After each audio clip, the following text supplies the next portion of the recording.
Miren, entre los países que en América Latina ha podido generar nivel de estabilidad política en el marco de profundas convulsiones sociales, revolucionarias y de instancias que han demostrado su enorme capacidad para desafiar al Estado, es Colombia.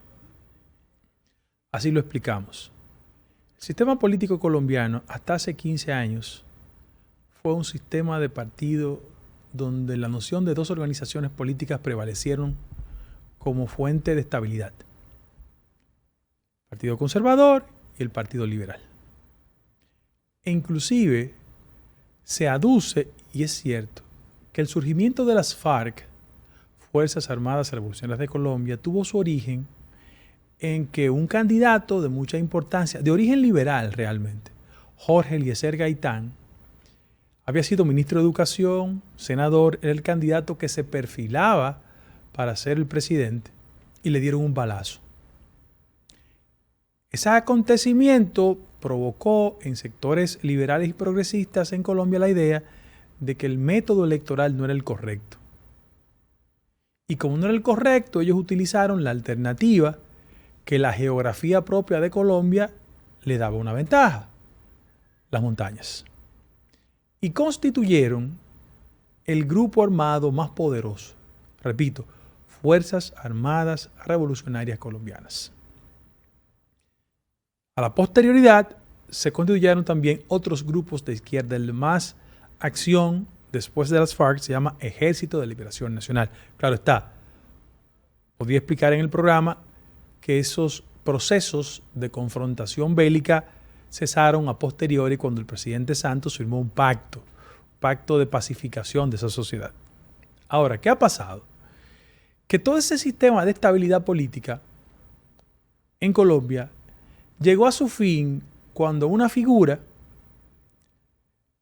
proveniente de la estructura partidaria tradicional rompió con ese esquema y su éxito electoral se tradujo en dos direcciones.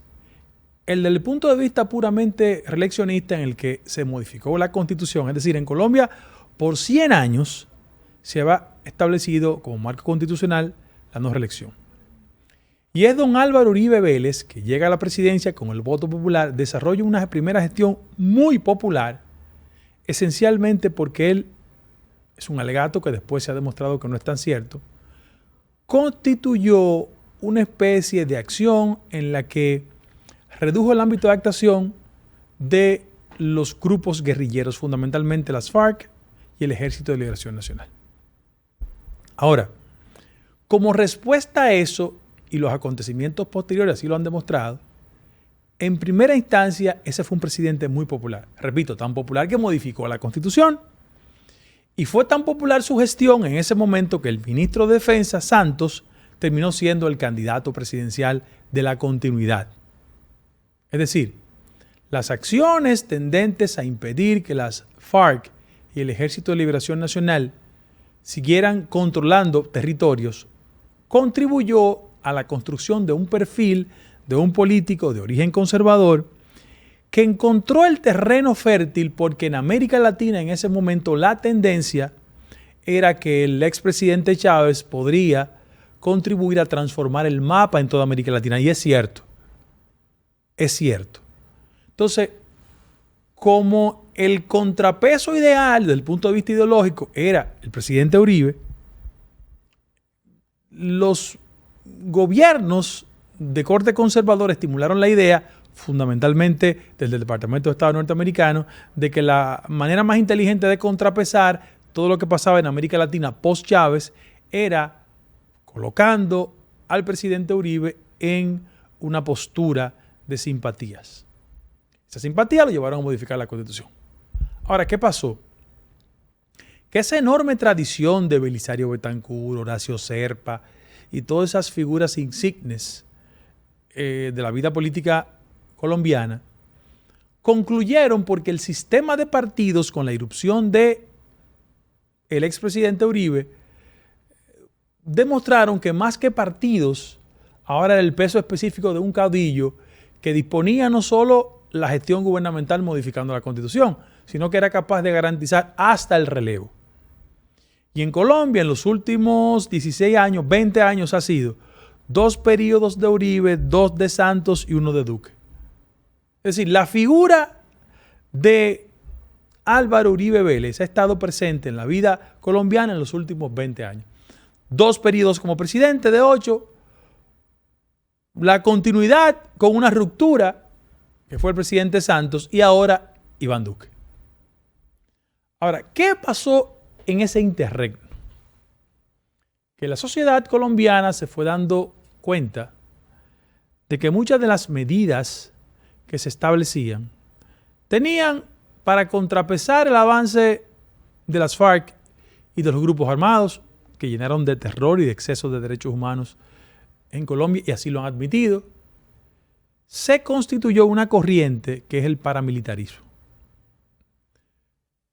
Construida en principio como una entidad, se llama así, Autodefensas Colombianas, que tenía el interés de autodefenderse, pero que terminó con alianzas y pactos de toda naturaleza, pero el más cuestionado y vulnerable, todos se cuestionan, es aquel que tiene que ver con temas de derechos humanos, a tal punto de que colaboradores fundamentales de la administración del presidente Uribe están procesados por el tema de derechos humanos, porque constituyeron lo que ellos llaman los falsos positivos.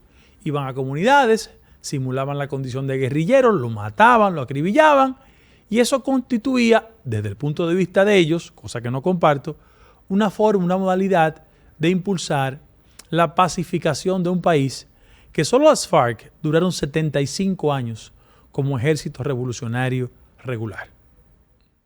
Ahora, ¿qué pasó? Que como todo, el paso del poder desgastó a Uribe y comenzaron a salir las cosas que la gente intuía, presumía, pero no se daba cuenta y no se podía concretizar. Y en esa dirección, muchos ciudadanos vinculados al mando militar condenados por derechos humanos. Muchas personas asociadas a prácticas de violación de derechos humanos de toda naturaleza, asociadas a Uribe. Y el expresidente Uribe con varios procesos legales, y la gente comenzó a darse cuenta que las cosas que se pensaban buenas, positivas, atractivas, que habían que aplaudirlas, no eran tan ciertas. Al final, el último respiro del expresidente Uribe fue la determinación del candidato que ya cesa, que es Iván Duque, que ocupó la presidencia hasta la actualidad. Vino una crisis de carácter económico, muertos en todo Colombia por reclamos, y comenzó la debilidad del sistema. ¿Cuál era la propuesta alternativa en ese momento?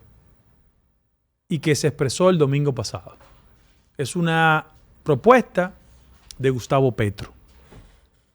¿Quién es Gustavo Petro? Gustavo Petro es un dirigente político de suma importancia que viene del M-19. M-19 fue un movimiento importantísimo que se constituyó con esas siglas y ese concepto, M-19, que fue un grupo integrado en principio por jóvenes de la clase media alta, de la pequeña burguesía colombiana, seducidos por la idea de Carlos Pizarro.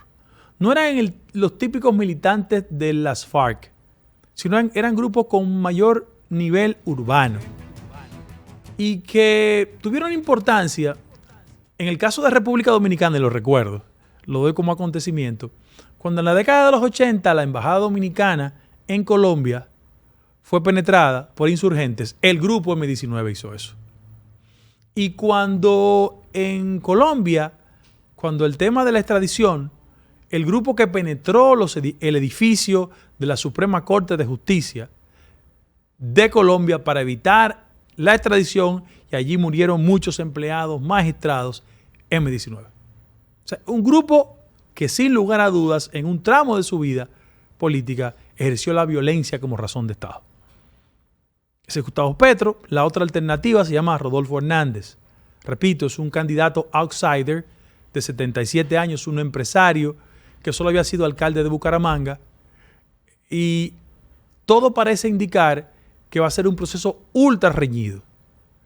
Pero yo quiero consignar en este primer bloque del programa, porque la segunda parte del programa también la vamos a dedicar a hacer un análisis, es que al final de la jornada usted no puede engañar por siempre a los ciudadanos. Y todo aquel aparataje propenso a que la figura de Uribe, como todo caudillo latinoamericano, disponía en lo concerniente a la voluntad electoral de los ciudadanos, o de su mayoría, ha caído por el suelo. En Colombia se acaba de demostrar el pasado domingo que Álvaro Uribe Vélez electoralmente ya no tiene la significación, la importancia ni el impacto que le constituyó como el referente y contrapeso de Chávez en los últimos 20 años en toda América Latina, pero fundamentalmente en Colombia. Y por qué no decirlo, el muro de contención de acciones de carácter revolucionaria incompatible en lo que refiere a acciones directas, pero que marcó para siempre la sociedad colombiana. Vamos a una pausa y cuando regresemos, volvemos con esta que es Tu Voz al Mediodía.